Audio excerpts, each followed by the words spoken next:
The respiratory system contains a variety of cavities and soft tissues. From superior to inferior, we have the nasal cavity, oral cavity, larynx, and pharynx, which will primarily be covered in other units on resonation, articulation, and phonation. And then we have more specifically respiratory-oriented structures, including the trachea, the bronchi, the bronchioles, and the alveolar ducts and air sacs, sometimes also called alveoli. The connection between the respiratory system proper and the outside world is through the vocal tract, which includes the nasal cavity behind the nose, the oral cavity behind the mouth, the pharynx, where the oral and nasal cavities come together in the back of the throat. Together, these three cavities help moisten and warm air as it enters into the respiratory tract. At the base of the pharynx, in the neck, is the larynx, a small structure that serves as a protective device for the respiratory system. The larynx can close off the lungs from the rest of the vocal tract. This allows you to provide a stable body of air inside the thoracic cavity, which can be used for strenuous exercise.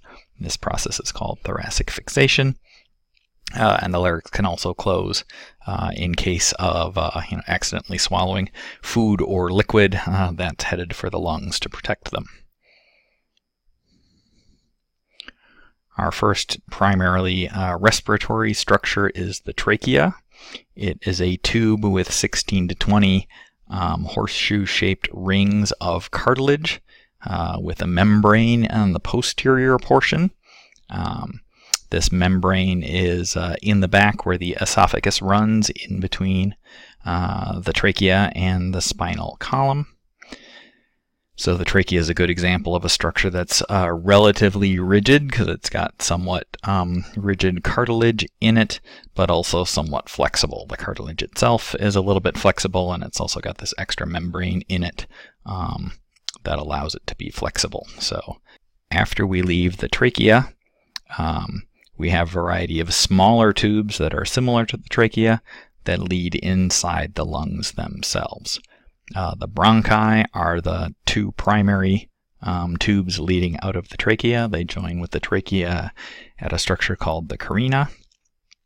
The bronchus on the right side is shorter and a little bit bigger because it goes into the right lung, which is also a little bit larger than the left lung.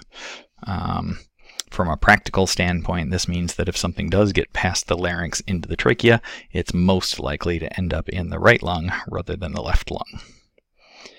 These main bronchi then subdivide into secondary bronchi and tertiary bronchi, and as you can see on the left side of this image, which shows you a little bit of the internal structure of the right lung, these subdivisions keep happening until they become very, very small. The bronchioles eventually end in alveolar ducts and air sacs, very small, thin bubbles of tissue where the oxygen exchange for respiration happens. So thin tissue here allows you to have an interface between the air and liquid on the surface of the tissue. And each of these little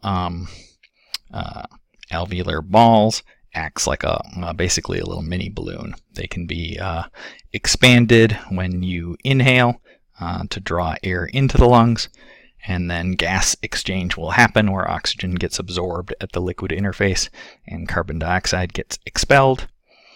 And then during exhalation, the lungs are compressed, the alveoli are compressed, and that carbon dioxide-rich air flows out.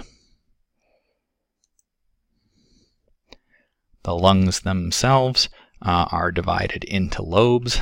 The right lung has 3 different lobes that are indicated by subtle gray lines on this image. The left lung has 2 different lobes. The lungs are primarily composed of the total of all those alveoli millions, maybe even billions of them within the structure of the lungs. There are a few smooth muscle fibers inside the lungs, but generally speaking, the expansion and the contraction of the lungs is on the basis of moving all of the structures around the lungs, and the lungs are connected to those structures by their pleural linkage. The pleura are two airtight membranes that line the inner surface of the thoracic cavity, and also the outer surface of the lungs. The pleural linings for the left and right lungs are completely separate from one another, so if one lung gets damaged, the other lung is still able to operate safely. The visceral pleural lining around the lung is connected to the parietal pleural lining, and the different locations around the thoracic cavity have different names. So the apical pleural lining is superior, the costal pleural lining is along the rib cage, the mediastinal pleural lining is along the space called the mediastinum, which has the heart in it, and the diaphragmatic pleural lining is the connection along the diaphragm.